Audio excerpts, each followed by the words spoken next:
on voit, donc ça part aussi de l'histoire de développement de la civilisation des humains, donc où ça part de le premier homme, donc qui, à un moment donné, il est isolé du Créateur, parce que l'impie arrive à l'isoler de la constance dans la présence du Créateur,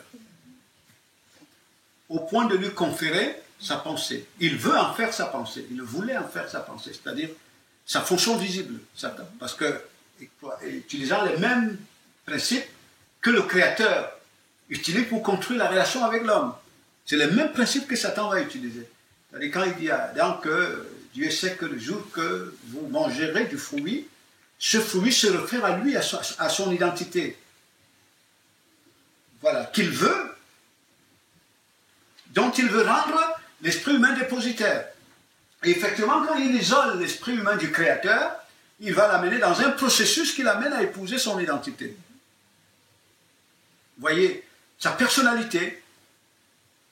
Et on peut voir que de là, ce qui va descendre, découler de cette relation-là, Adam et Ève, qui finalement deviennent les porteurs du caractère de Satan, ce qui va sortir de Lacan, qui est vraiment ce produit portant en lui l'ADN de l'impie. Il manifeste des caractéristiques de l'impie. Donc, quand c'est une conscience qui émane de la conscience que constitue Adam et Ève, mais qui elle-même est dépendante de Satan. Donc, dans le fond, c'est une conscience qui vient d'en haut, mais de la sphère intermédiaire par rapport à la sphère primaire. Vous voyez, c'est donc là vraiment le mystère de la naissance. On va voir comment on va se développer, mais par rapport à Satan. Et puis quand on voit, c'est-à-dire comme tout ça, ce sont des codes de langage dont le Créateur est en train d'instruire dans le processus de développement de l'humanité. Bon, il y avait bien un intervalle entre la naissance de Caïn et la naissance d'Abel. Donc, on peut voir qu'au moment où Abel doit naître, ça veut dire que ces gens-là sont dans une démarche de retour, de repentance, je veux dire. Je sais pas, vous voyez très bien, une démarche de repentance par rapport au retour vers le Créateur, pour notre instruction. C'est-à-dire que tout ça, pour nous permettre de comprendre en réalité le mystère de l'identité de l'humain dans le monde. Bon, donc tout part de là. C'est pour ça que, regardez bien, on voit conscience mâle. Donc on peut dire que ça peut être Caïn ou n'importe quel humain. Quel humain, un homme, mâle, je veux dire. Et puis vous avez la conscience femelle, homme et femme. Donc, qui les deux sont dépendants de cette conscience intermédiaire. Donc, à partir de laquelle ils se définissent, qui leur donne le regard du monde, le regard de l'univers dans lequel ils sont. Donc, cette conscience à partir de laquelle ils comprennent, ils définissent les valeurs. Vous voyez bien, les mots qu'ils utilisent. Donc, ils sont comme ça. Donc, finalement, leur regard, c'est celui-ci, totalement isolé du Créateur. Ce sont deux individus qui sont dans la conscience de la pensée de l'impie. Donc, ils sont porteurs de l'ADN de l'impie. Ceux qui sortent d'eux, dites-moi, est-ce que ça ne porte pas l'ADN de l'impie? Oui. Dans la mesure où les premiers repères donnés à la conscience qui sortent d'ici, ces premiers repères sont transmis par les parents. Mais les parents eux-mêmes reçoivent les repères d'ici. Donc, finalement, c'est cette sphère directement qui instruit l'enfant. Directement. Dans le sens de construire le lien entre cet esprit humain qui rentre ici et elle-même. Directement. Donc c'est pour ça que nous voyons bien dans le processus, personne de nous n'apprend à manifester les qualités de Satan, la haine, la jalousie. Personne n'apprend. Parce que le processus dans lequel nous rentrons fait en sorte que être porteur des qualités de Satan, ce n'est pas exceptionnel.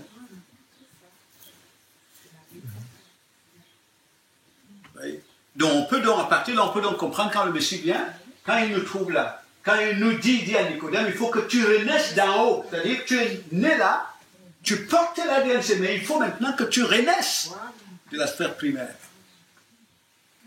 Donc ça veut dire que ce qu'il faut, c'est le retournement de ma structure. On parle du réveil, la résurrection. Donc c'est pour ça que le Messie dit, je suis la résurrection et la vie. Donc on comprend que le retournement ou la résurrection, ou le relèvement, je vais dire, la résurrection ne concerne pas le Messie, mais concerne ceux dont il vient au secours. Oui, c'est ça. Ça concerne ceux dont il vient au secours. Donc il faut nous dépouiller ici de l'ADN de l'impie. Donc détruire, parce que là, à partir de ce processus fait de nous la pensée de Satan. On dit bien, quand on dit pensée, dans la pensée, il y a le caractère, il y a la personnalité de l'individu. Si tu donnes ta pensée à Jean, André, il devient toi, ta projection.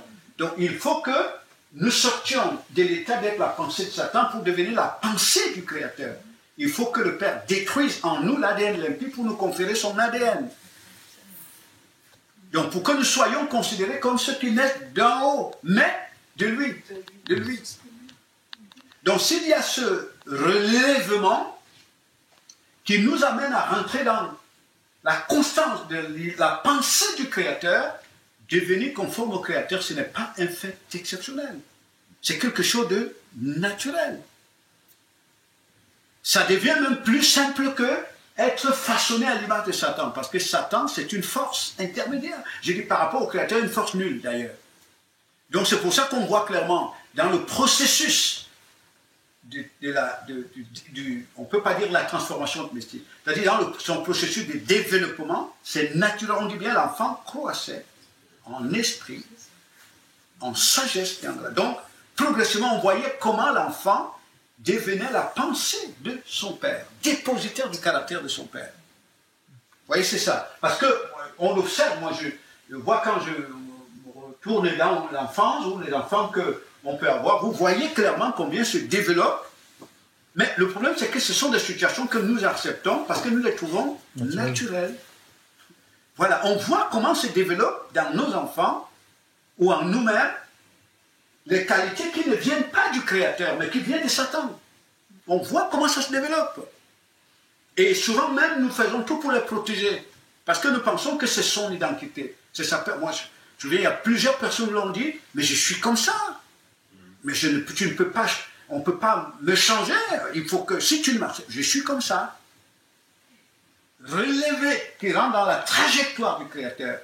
Que c'est le Créateur qui est incapable de le faire fondre en lui, et que Satan, lui, par contre, naturellement, il fait fondre les gens en lui, c'est faire de Satan la force suprême.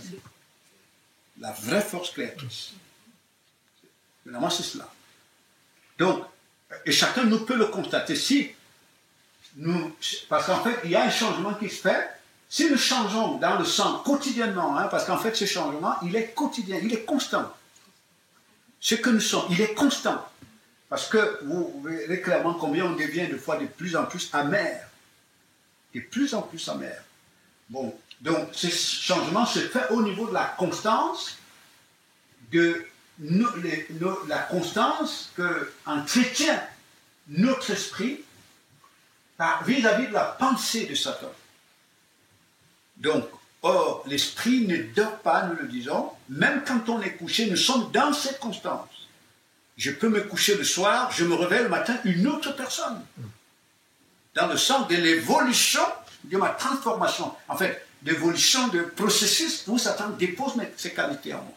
Pour lui, l'ensemble des éléments de l'univers ici, c'est sa propriété. Donc, toute la conscience humaine qui rentre dans cette sphère-ci, à partir de cette relation entre les deux parents qui sont dépendants de la même conscience, cette conscience, il la considère comme sa propriété.